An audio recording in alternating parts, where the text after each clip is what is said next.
we're supposed to make ourselves as much like Jesus as we can.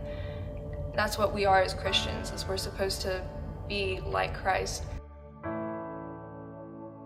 So he himself was the definition of like generous.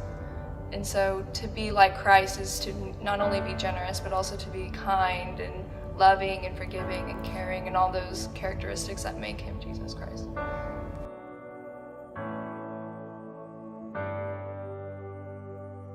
I came to East Cross when my friend Hadley invited me, and it'd been actually a few years since I'd come to church because my parents divorced when I was 10, and because of that we just didn't really have a whole lot of time to go to church. And so Hadley invited me, and I thought, you know, why not? I think that'd be fun. So I showed up one night, and I had a lot of fun. I really enjoyed it. I really enjoyed learning about God and interacting with him, and so I've just been coming back ever since. When my parents divorced, I felt kind of like lost. I didn't really know what was happening, and I felt kind of broken away from God. And so it wasn't really until I started coming to church that I realized that that's what it was, that's what I was missing, was that God wasn't there.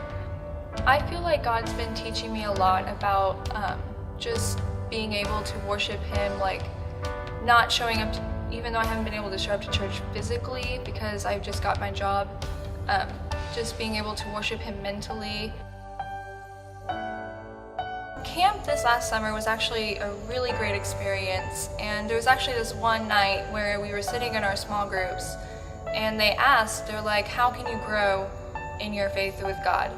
And we were all just listing all of these different ways that we can grow in our relationship with God. And I was thinking about them, and I said to myself that I'm not doing all of these. I'm only doing like so many things that were on this list that we were listing out. And so as we were going through it, I told myself that when I leave this room, I need to do everything I can to grow in my faith with God. I want to serve because I feel like my cup has been overflowing, and I'd like to overflow that into other people so that they can have the same love and passion for Christ that I have, and that way they can also help others the same way I want to help others. I am Carinna Marling, and this is my East Cross story.